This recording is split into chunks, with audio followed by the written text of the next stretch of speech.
Ciao Bella e ciao Bello. Hello and welcome to our Journeys to Come chat with Maria Pasquale. I shouldn't say this with an accent because Maria is actually born and bred in Melbourne, a proud Aussie girl, two Italian parents, but her heart was calling her to Italy, where she has just published her already sold out book, How to Be Italian. Now, I have wanted you to meet Maria for quite some time because I think that there are elements of her story that you will find inspiring that have nothing to do with Italy. When I think of Maria, I have this one word that keeps coming to the front of my mind: gumption.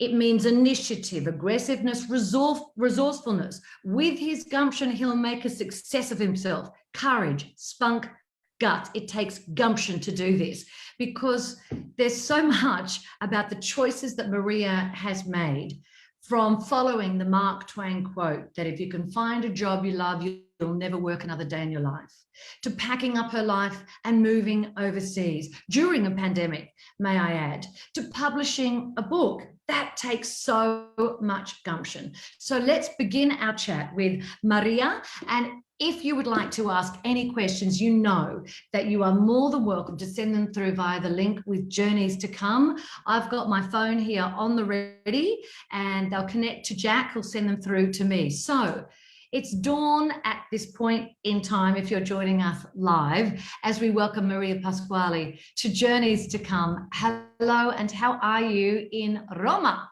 Tell us, where are you now? Describe the scene. Oh, thanks so much for having me, Catriona. I'm in Rome and it's 12:30 midnight, so I'm just at home.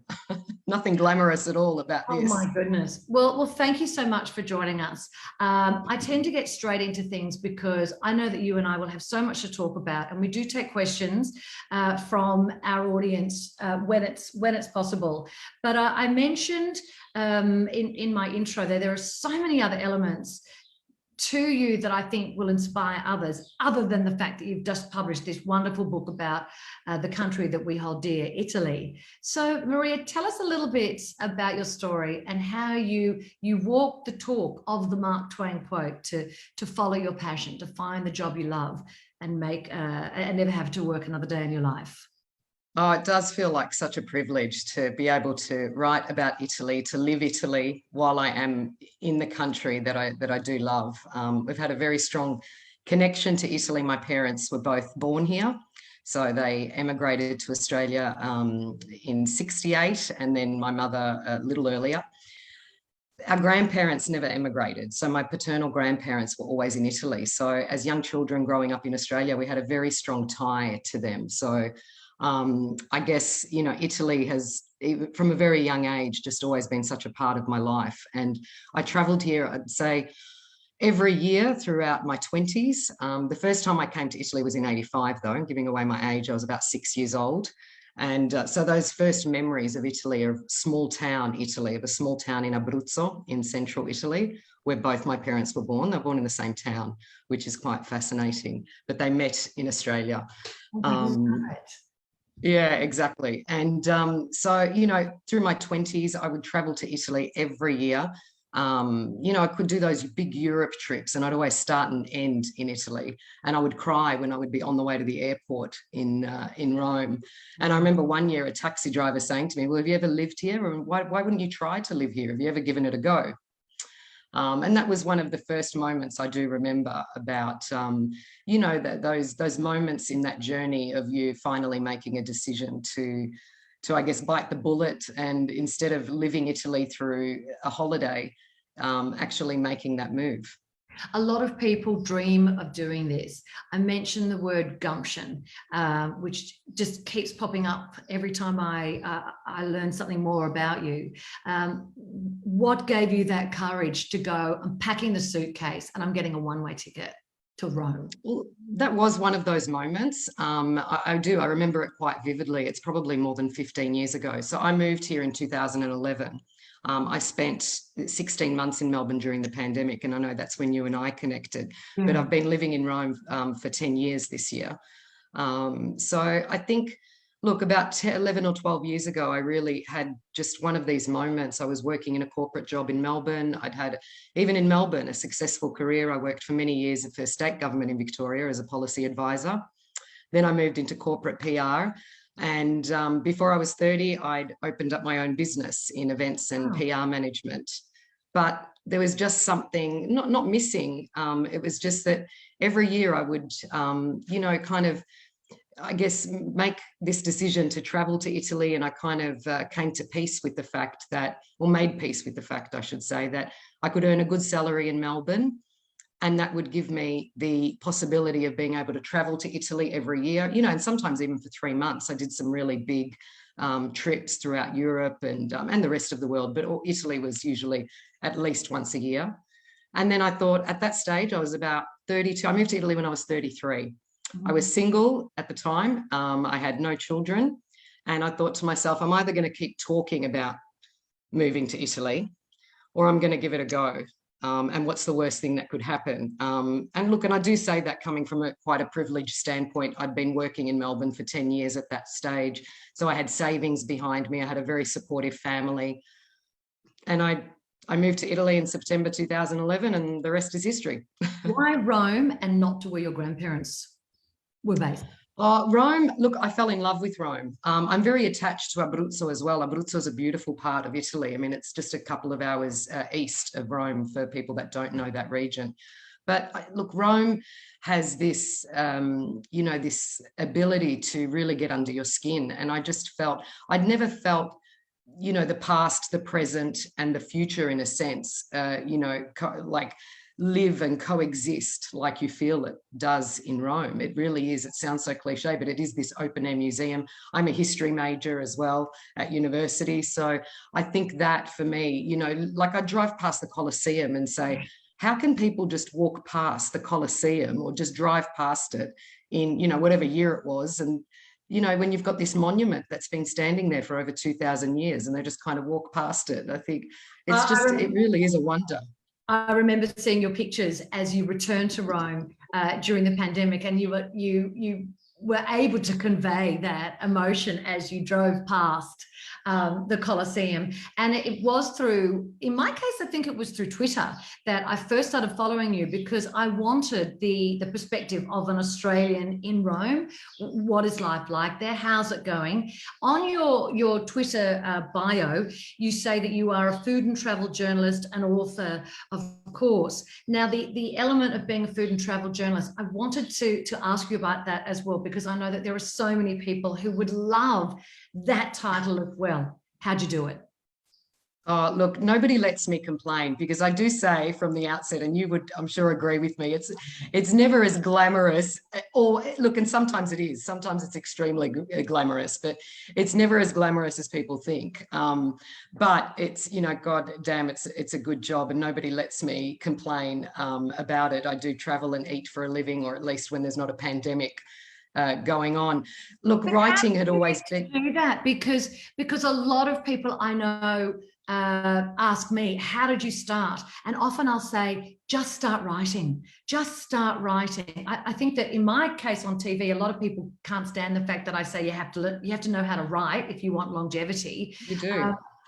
For you're able to make a living out of that passion. So aside from just start writing, what clicked for you? What advice can you give others? I did do that. I just started writing. I've always loved writing, and I do. So many people have said to me, oh, I just want to sing or I just want to dance, but I can't, when do I get my big break? And, and I say the exact same thing to them. If you want to dance, start dancing. And yes, we're very privileged, like I said, to be able to do that, in the position that we're in that, whether you have the family support or whatever that is. But look, we've always been encouraged to chase our dreams, and that's exactly what I've been fortunate enough to do. But the writing, I started writing a blog when I first moved to Rome. I didn't even know what a blog was in 2011. I think it was my mum and my sister-in-law who were reading it at the time, like two people, like nobody was reading it. I didn't have an audience, but I just kept writing. And I do remember at the time a number of friends or colleagues who said to me, oh, so is someone paying you to do that? Or, or why are you doing that? And just because I wanted to just really start telling a bit of the story that I was living, and, you know, let people back home know what it was like living here in those first months in Rome. So I was super keen to know where to eat in Rome. I was the same in Melbourne. I always had to know if there was a new restaurant opening, or, you know, where to eat. And I thought, I don't want to eat where the tourists eat in Rome. I mean, I knew Rome quite well because I'd traveled here so many times, but living here is different. And so that's what I started doing. I started writing about where I was eating, where the locals had encouraged me to try. And the blog, and just sharing it. Absolutely. And then, look, the blog kind of just slowly started to build a little bit of pace in the city, and I started to, you know, gain a bit of traction. And then I started working for a food tour company in Rome in 2011 or 2012. And I worked with them for many years. And through that, I met a number of visiting journalists in the city. And one day somebody had said to me, and this was after sending many, many pictures that went unanswered. Yep. For anyone that is in the freelance writing business, they would know that's exactly how it works. You send 1,000 pictures and you're lucky if you get a response, even to one. And somebody was looking for a new correspondent for USA Today. And they said to me, do you know anyone? And they said, if you know anyone, please let us know. And I said, oh, I think I could do that. I mean, I know how to write and I love writing. And they just, and so I am, and I have been for the last 9 years. So I'm the correspondent for 10 Best USA Today, which are the online travel pages of the American, you know, national newspaper. And I write monthly on where to eat, what to do, where to stay. Okay. And I was one of those people that used to say, like, who are those people that get to do that? So look, it's very surreal. Yeah, so it's really, it is achievable. It is actually baby steps and having that gumption. I'm sorry, I don't think I've ever used that word so much in my life, but it just it's a great word. Now, I know that conversation leads us to your second book, which is already sold out. However, there's just before we get onto the book, which if anyone's following this live, I tried not to dog ear the book because I would like to give this book away to one of our followers. However, before we get to discuss the book itself, I know that there are a lot of people, as you well know too, who have a book in their head, and you have gone the extra step and been published. Could you give us a little bit of guidance there? Because I know a lot of people would love to make that dream a reality as well. Of course. And look, I think How to Be Italian, which is my second book, is testament to that, because only having written this book, it's my second, I realized it was the book that I'd always wanted to write. And that doesn't take anything away from my first book. But, you know, sharing the Italian lifestyle for me was, you know, all the things that I know about Italy, all the things I've learned have been, you know, incredibly important to me. The first book, I walked away from that food tour job in 2016 because writing commitments had started to take over. And I realized, as I said to my ex-client, I love you, but I love me more. And it was a risk. It was a bit of a leap of faith. And I say that. That's such a great line, Maria. Well, it was true at the time. It was very hard to walk away from a good paying consultancy gig in Italy where, you know, most of my Italian friends and colleagues were saying to me, are you mad? Because, you know, in terms of the economy and the job market here, you don't just walk away from good paying jobs. But I was, you know, there was no more room for me to grow there. And I decided, you know, I left. And I remember my sister saying to me at the time, whatever happened to that book proposal? And I did have a book proposal. I had worked on it and I literally blew the dust off it. And I thought, I sent it out. I sent it out cold to 3 publishers. I looked and you online. Rejected? One rejected. Well, one never got back to me. Yep. One negotiated. We went back and forth for a couple of months and then that went nowhere. And the third one, thank you very much, Smith Street Books, a small publishing house in Melbourne. They, you know, Paul, the editor there, came back to me and we went back and forth. This was in August, and by December I had the contract in my hand, and that was in 2016, and I Heart Rome came out in 2017. And then we spoke about How to Be Italian a couple of years ago. We were sitting in a bar in Melbourne and I said to him, doesn't everybody want to be Italian, Paul? And it was just a tongue-in-cheek comment. And, you know, then last year during the pandemic, he came through and said, hey, let's do this. Now, Maria, you've got a line in the book that resonated with me that doesn't everyone want to be Italian? We all do. It's a party that we all want to join, but the invites are limited. Okay, I'm paraphrasing there. But how do you describe that? Because certainly for all of us at Journeys to Come, we would definitely agree with you. Oh, look, and it is something I say in the book, thank you for quoting me. But I do say that, when I sat down to start writing, I mean, where does one begin? Because being Italian, and I do describe it like this in the book, but not just in the book, because it's actually, I mean, they're my words and how I feel about Italy.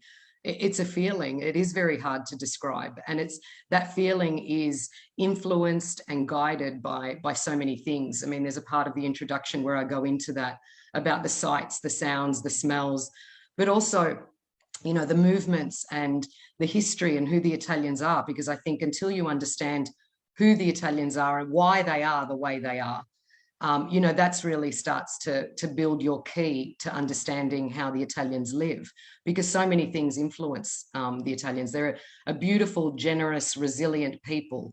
And I often say they have this, I guess, a humble arrogance. And why wouldn't you, when you have your origins that, lie in millennia of history and, some of the world's greatest artists and composers and, fashion designers, and the list goes on. Language in itself. So if all roads lead to Rome, which is the line that comes up as you're saying that, are you able to sort of encapsulate that that pride and that essence, which I think came to the fore so beautifully and so publicly? Italy was the first country to go into lockdown, and there was this element of everything's going to be okay that seemed to shine through. They did themselves proud. How do you explain that? They did. Those words, andrà tutto bene, which you will still see, even on shop fronts here, graffitied on walls across Rome. And, as I've said many times on the record, I don't think Italians will ever mouth those words again without thinking of the lockdown of 2020. I flew into Melbourne. I flew out of Rome on the day that the lockdown began here. And as I was in the air, Australia closed its border to Italy. And so I watched scenes from Melbourne, as people did around the world, of coffins being brought out on military trucks in the hardest hit city, which was Bergamo in northern Italy, not far from Milan. And I think, that touched all of us. I mean, I get emotional talking about it and thinking about I've got it. chills. I have. Yeah, absolutely. Look, Italy was, I mean, in a sense, to use a really Australian term, that was the first cab off the rank, and it was the first country, it was for 2 months beforehand, we kept saying that everything was fine. And especially in Rome, there really wasn't any emergency, at least for the first 6 months. The hardest hit part of the country was northern Italy. But Italy did give the world, I believe, a lesson in humanity. Seeing those, coffees passed from one person to another on a balcony. Look, tell an Italian that they need to queue up or that they can't go to the bar. I mean, we didn't, and our lockdowns were very different. And I don't like to say or compare that one was harder or one was longer. Or, right across the border. Italy, there was no takeaway delivery food. There was people were locked in their homes, at least for the first 2 months, that first lockdown. And it has changed people. I mean, we've all changed. But I think that there is this spirit here at the moment, and this, strong desire to rebuild and to look forward. But they've lost so much, and so many, because, the death toll in Italy was also quite high. I'll talk about the current situation in just a moment. Our questions are starting to come through thick and fast from those who are joining us live. And just a reminder, if you would like to ask Maria any particular questions about all the different things that she has accomplished, not to mention just living in Italy, then please, you can just send them through via our Journeys to Come site and links. So I'm going to very quickly get in early with my ones before I kick off with June in just a moment. But I'm going to ask you about one of the subjects in the book that I think travellers need to address real fast. They figure out pretty much 48 hours into their first trip to Italy. How do you drink like the Italians. So you learn really quickly, oh my goodness, no one's having a cappuccino at 3 o'clock in the afternoon. Can you please No, they're not. tell us how to drink like an Italian? No, they're not. I mean, look, okay. I mean, it is a little bit of become a bit of urban myth now, I think, in a sense that, look, Italians they might have a cappuccino late in the afternoon, Catriona, but they will never have a cappuccino or anything with milk, like alongside food. Oh, right. Because it interrupts the digestion process. So milk generally, like anything, and especially hot milk, is reserved for the morning. So that's for breakfast. You have your cappuccino. So, you know, in Melbourne or on the streets of Sydney, you might see people at an Italian cafe drinking a cafe latte with the focaccia or something. I mean, Italians would be mortified. They do not drink milk with food. Okay. Coffee is fine though. Coffee at any hour of the day. Okay, it's just whether you're going to have the dairy in there. That's correct. I've always wondered this, but do you pay more to sit outside and have your aperitivo or whatever it is, as opposed to standing up by the bar? Do you? Yes, you do. Yes, you do. Still, all over Italy. I mean, there are a few very rare exceptions, but you walk into the bar, you pay your, you order your coffee. If you have it at the bar, at the moment, I mean, even in Rome, I mean, coffee, you can get coffee for about 80 cents in some towns, or about €1.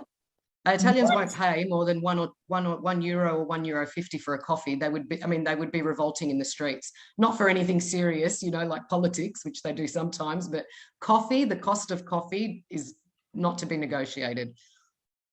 That's impressive. But sitting down indoors or outdoors, there is a service or a table charge. Oh, okay. Officially, it's a service or table charge. Okay. I was always told, yeah, you've got to pay for the view. Yeah, you do. When you're in Italy, you're like, I get okay, and Paris as well. I get it. Just quickly, I'm not sure how many questions I'll get to myself. So just really quickly, how do you dress like an Italian? I don't want to take too much away from how to be Italian, but I just do want to get some really quick pointers in here. How do you dress like an Italian? One of the concepts in the book that I speak about is a beautiful Italian word called sprezzatura, and you cannot really translate it. But, and, you know, it was coined in, I think, the 1500s, or, you know, someone can quote me. I probably made a mistake on that year, but it's in my book. And it's the effortless way that Italians, in a sense, carry themselves. I don't know if you say that in English. My brain is bilingual and it mixes up words. But you know, the way that Italians just put an outfit together. The thing to remember, though, most importantly, is that Italians dress for the season and not for the weather. So that's an easy one to remember. That's a big deal. You know, because as soon as winter starts, like, it doesn't matter if it's still 25 degrees outside. You know, you do not walk outside with short sleeves or without a scarf. You must cover your neck, because Italians are quite fearful of colpo d'aria, which, if you speak to an Italian doctor, they will tell you that it's a real deal. And it's like any wind that gets your eyes or your neck, you know, you'll catch a cold. Really? Okay. But I love that concept of dressing for the season, not the weather. That is something that I am, actually, I think I am at one with that, but it's very difficult, specifically in Victoria, where you will get the 4 seasons in one day. Exactly. We can't do that. Melbourne people cannot do that. I know. No. But another thing, so, you know, and they dress also, you know, in terms of just that, those unwritten rules, but, you know, wearing things like flip-flops, or I'm from Melbourne, so we call them thongs, okay? They're reserved for the beach. You know, you will see Italians not wearing those in the city or away from the beach. Track wear is made for the gym. Active wear is for the gym, never on the streets. You get changed at the gym. I love it. And I also just have to very quickly, because we are talking via Journeys to Come, how do you travel like an Italian? Oh, how do you travel like an Italian? Well, I think in style, I'd like to say, for the most part. I mean, moving around. I mean, in the travel chapter, I really look at, you know, some of those iconic brands like the Fiat 500 and the Vespa, and how Italians move around, you know, but again, not for the faint of heart, you know, on a Vespa on those cliff edges of the Amalfi Coast, or, you know, any of those coastal areas in Italy. But I think it's, you know, living a little bit for that moment, and not planning too much. And it really depends on where you are in Italy. So Southern Italians generally will have a beach holiday in August, whereas in the north, it's a little bit more negotiable. You might actually contemplate a lake holiday or a mountain holiday. So it really just also depends on where you are on the boot. But look, the famous, the iconic August is, I always say nobody summers like the Italians, to use summer as a verb, because it is, it doesn't shut down completely as it used to, but August in Italy is just, try to get anything bureaucratic done in August, and good luck with that, because August is made. It's the shutdown. It's time to go to the beach. It's time to have a holiday. And yet, as us travellers, we don't register that, because we go over in August because the weather's so darn good, and it's, for travellers, glorious, absolutely glorious. So we don't register that bureaucratic side. I now need to move into some of the questions that are coming through from people joining us live. Firstly, with June, who would like to know what's the situation for visitors and tours, etc., at the moment in terms of vaccinations. What's the stance? At the moment, we have so since September, we've had the Green Pass in place, it's called, and it's basically the European Union COVID digital certificate is what it's called. And each country within the EU has a different name for it. In Italy, it's called the Green Pass. And basically that means that you are restricted in terms, so you need the Green Pass, or, basically your vaccination certificate, to enter museums, galleries, to travel on trains, to travel on planes, almost anywhere. So to go to the Colosseum, to go to the Vatican, to get onto a tour bus. But the Green Pass doesn't just mean vaccination. You can also, if you're not vaccinated in Italy, you can present with a negative test, but it has to have been taken within 48 hours. Okay.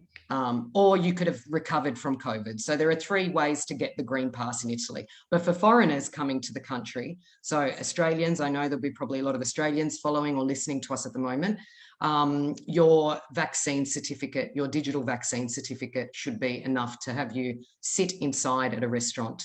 If you don't have that certificate, you'll need to have a negative COVID, to present with a negative COVID test. And Maria, how is travel and tourism in Italy at the moment?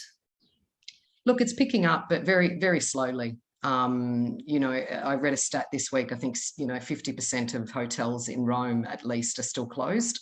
But we saw quite busy summer because the border opened to American travellers, to American vaccinated travellers, and then UK travellers started coming over because they were no longer required to quarantine. So look, international travel has changed for everyone, as we know, and it has become quite complex with a number of bureaucratic things and all the, you need to tick a lot of boxes. But everything is open here. There are a number of restrictions in place in terms of capacity limits.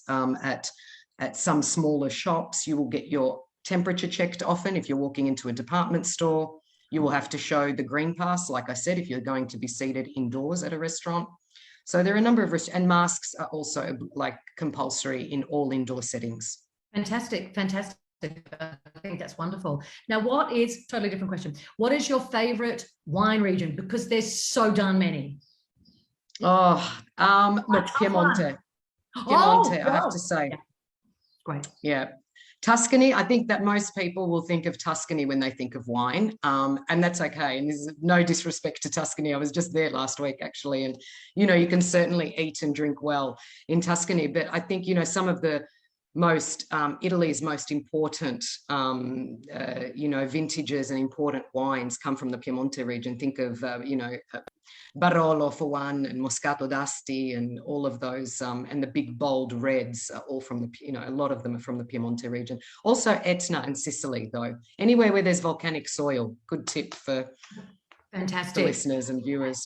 And also something that we were talking about earlier is, the last time I was in Italy, I sampled for the first time agri-turismo, and I utilized the services of a travel concierge, locals who are there who put together packages for you. So that's something certainly I would recommend as well. And we went to the Piemonte region. Now I've got another question here. I've got to get to these, Maria, because they're coming through. Wonderful. What's your preferred way to get around Italy? My only advice is don't get a big car. No, don't get a big car. So many people ask me if they should hire a car when they're coming to Rome, and I say absolutely not. If you're moving from region to region, yes, but in any of the cities, I would never recommend hiring a car. Look, I travel. I don't drive in Italy. I miss driving. I love driving, but I don't have the patience, to be honest, to drive in a city like Rome. How do you get around? I get around by taxi. Yeah. Or sometimes public transport. I don't catch the metro or the subway. I have a tram. I live in the Trastevere neighbourhood in Rome. So on the left bank of the river, there is a tram that goes up and down all day and takes you right into the historical centre in about 5 minutes. Otherwise taxi. But getting around when I travel, other than planes and trains, of course, often a driver, which sometimes is not as expensive as people think. And often I will have the hotel where I'm headed to send me a driver or vice versa. Just out of interest, do you still have your blog? Can people still connect with you if they want to ask? Yeah, they can. Yeah, it's heartrome.com, and then on social media, it's heartrome as well. Fantastic. Now, Katie's asked the question because she's a girl of my own heart, and I just have to say something quickly. It's about shopping. And I remember going to Tuscany and discovering for the first time the factory outlets. And the factory outlets there are obviously Gucci, Prada. Right. I did not see a single Italian there.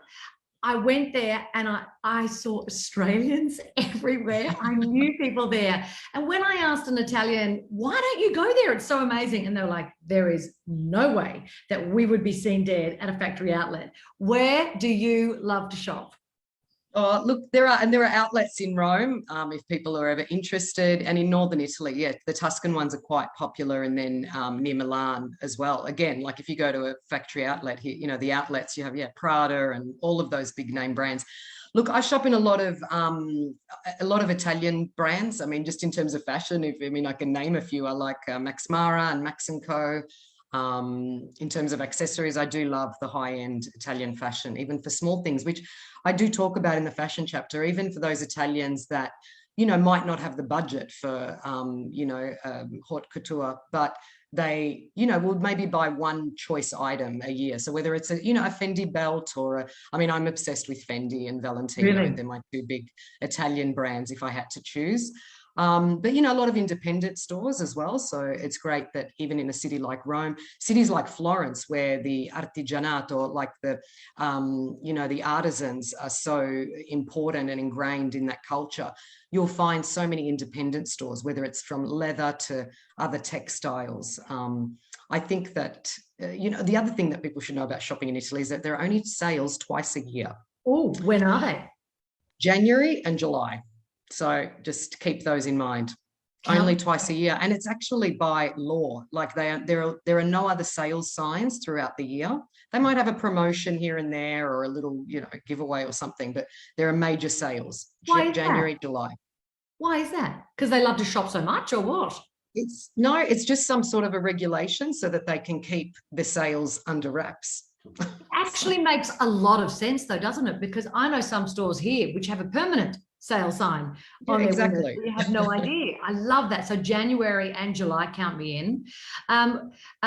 What is the first thing that you do when you get back to Italy after being away? What's the first thing you do? Oh, eat. Yes. Eat. In Rome, I think something like pizza bianca, which is like it's Rome's version. Every region or every town in Italy has their version of a flatbread. And in Rome, it's pizza bianca, which is like a focaccia. And we usually fill it with mortadella. So it's pizza e mortazza in Roman dialect. So something like that, or something sweet. I'm a sweet tooth. So that's probably the first thing I do. Eat, but take in. Look, I really do. And it's going to sound very cliche and romantic, but when I land at Fiumicino, I really do. I've said it many times. My heart it sings. Like I land, and it's just I feel like I'm home. It is a beautiful feeling, and Rome is just really is magical and has this power over you. You mentioned Fiumicino. Anyway. For me, my memories of there is like even the freshly squeezed orange juice there at the airport is amazing. Even the coffee at the airport or the auto grills. I get my olive oil at the auto grill. Anyway, raving on, Nick would like to know what are some of your favorite hidden spots off the tourist track that not a lot of people know about? What stands out for you with that question? Oh, look, I would say Abruzzo is a region that I mentioned before, very close to my heart. And it's not, I think for many years people have been saying, oh, Abruzzo is going to become the next Tuscany, the next Umbria. And it's still really, while tourism is not unknown to the area, because a lot of local European tourism, even when I was quite young, there would always be German and Swiss and Austrians coming to ski because it's a very mountainous area of the country. I think Abruzzo is a great place to explore. Where else? Some of the islands off the coast of Sicily, which again are starting to become quite popular. But for me, the south, for a lot of foreign tourists, people are still a little bit wary of cities like even Palermo, like Naples. And I say, oh gosh, like do not miss them because they are cities that have such a heart and soul and origins in the working class, like real grit. And you walk through these cities, and I think that they're a real taste of the contrasts and the contradictions and the real Italy. But the islands I mentioned, the Aeolian Islands or the Aegean Islands. I have a question that I've got to get in for Roxy because I know that her dream, many share. She dreams of one day packing up her family and maybe just doing 6 months living in Italy. What's your advice to her about that and others that may share that dream? Look, from a bureaucratic or a logistic standpoint, the first thing I would do, I mean, and this is me personally, I would, because I didn't have to do this because I'm a dual citizen and I'm a resident. So thankfully nobody can kick me out. There were no age limits because I know, you do have to have some sort of a permit or a permesso di soggiorno, some sort of a visa to live in Italy. So I would speak to an immigration lawyer. I mean, just to really understand that, or to speak to your local, consulate or embassy, making sure that, financially it's viable for you. The labor market in Italy has not been, the crisis here, the European crisis, at least over the last 10 years, in terms of instability and political instability, Italy is quite renowned for that. So I would say, you need to go there to travel, go there to enjoy an experience, don't go there to thinking that you're going to work. Look, I do. And I mean, it's easy to say when you live here, and I know I have done it in a sense, but I do say to a lot of people, it is not for everyone. And it's not, if you want to come here and to build a career, to make money, that can happen as well.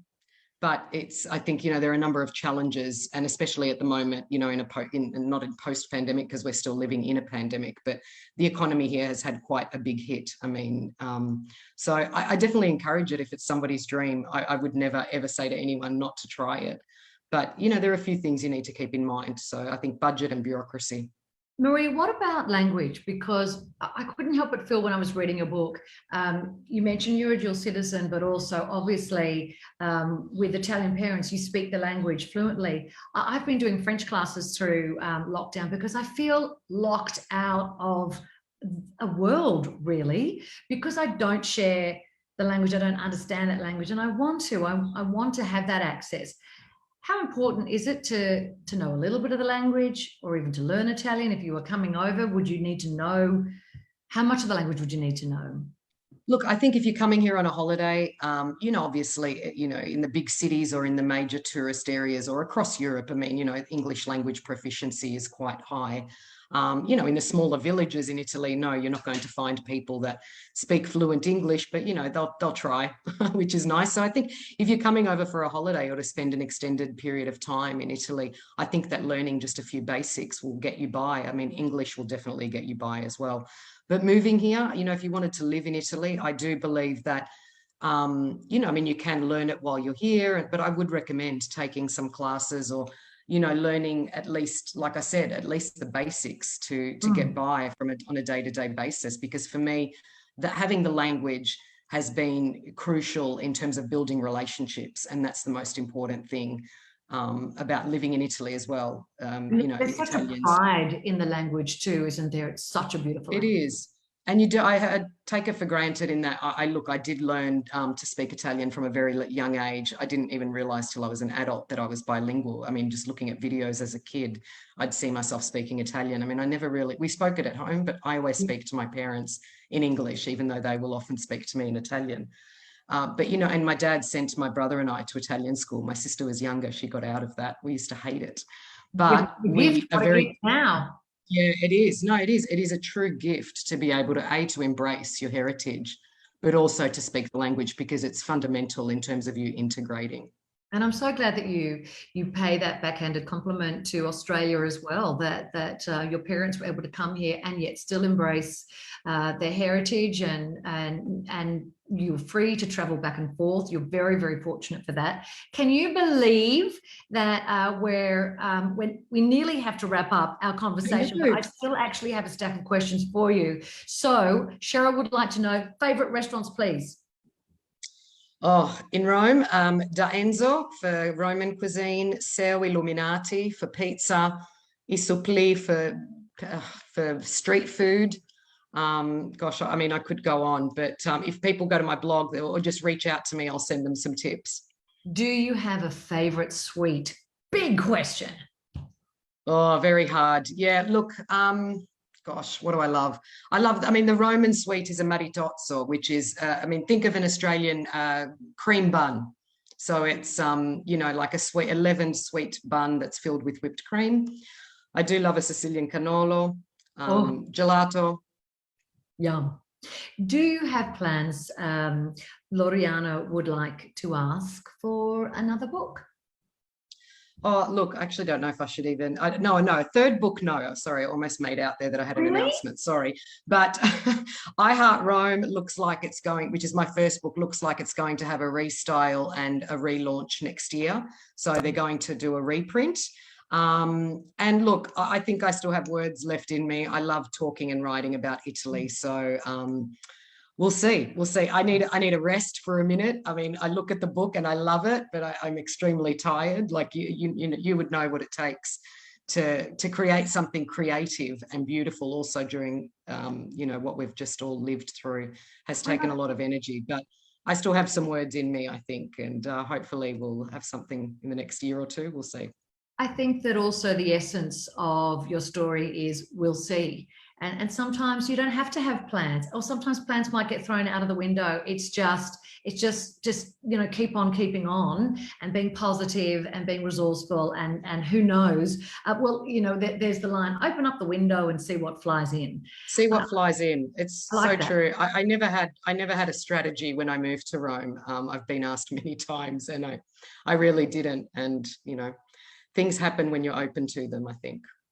I can tell that writing is your joy, and I have a question here. Where is your happy place to write?